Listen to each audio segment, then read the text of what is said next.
présidentielle.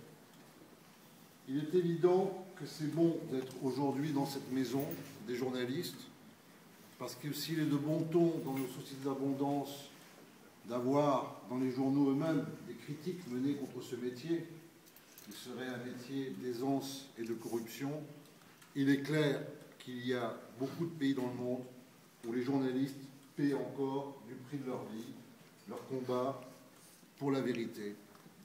Ce qui veut dire aussi, c'est que vu de notre confort, vu de notre liberté, vu de notre aisance, il s'avère que l'histoire reste tragique et que tout ce qui est pris à l'histoire l'est arraché en quelque sorte par une volonté d'humanité où cette humanité elle-même risque simplement de cesser d'exister. C'était un soir de novembre à Istanbul. Istanbul était pluvieuse, ne ressemblait pas à la ville des touristes que l'on connaît, et je venais y rencontrer quelqu'un que j'avais connu dans les ateliers Méditerranée Golfe, qui avait été promu par Jacques Chirac, un dialogue des cultures pour contrer le choc des civilisations. Et donc, j'y retrouvais Cengiz Aktar, qui est un intellectuel istambouliote, constantinopolitain presque, je dirais, n'est-ce pas, cosmopolite. Et quand je l'ai vu ce soir-là, il était à la fois totalement abattu et totalement déterminé. Il m'a dit, notre ami Dink est mort, cette fois, nous ne pouvons pas rester sans rien faire. Et le voilà qui s'est engagé dans ce qui allait devenir ensuite l'appel au pardon, c'est-à-dire la déclaration reprise sur Internet de tous les citoyens turcs qui, à titre personnel, voulaient demander pardon à leurs frères arméniens pour la grande catastrophe de 1915 et pour la négation qui s'était ensuivie. Ce mouvement a recueilli des dizaines de milliers de signatures en Turquie. Bien sûr, cela ne ressuscite pas Hrant Dink, mais cela dément la prophétie de ces assassins. Ces assassins, en fait, ont perdu en croyant le faire disparaître. Ce qui veut dire, et c'est ce que disait un autre ami de Dink, Étienne Matchourian, j'espère bien prononcer, il disait de lui, son critère, c'était la moralité de la conscience. Vous voyez, c'est des mots comme journaliste, moralité, conscience, qui sont des mots aujourd'hui mal portés ou galvaudés dans la société. Pour lui, cette conscience avait le pouvoir, à elle seule, d'abolir les distances, de résoudre les contradictions, les nœuds, les conflits.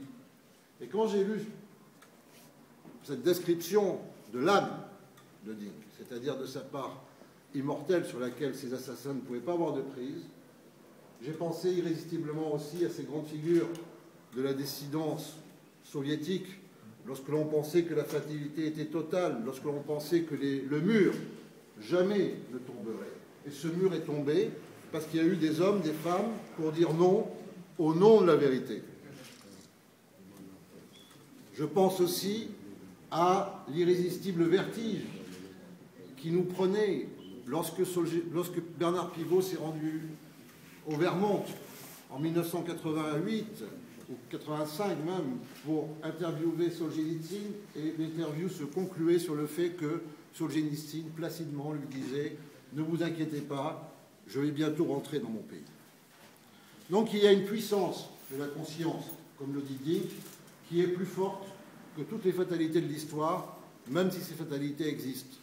Comment est-ce que Dink lui-même se décrivait? Peut-être faut-il le rappeler, et je m'arrêterai là et je le citerai. « Je suis de Turquie, arménien jusqu'à la moelle. » Vous voyez cette juxtaposition qui nous laisse quoi? Je suis de Turquie, arménien jusqu'à la moelle.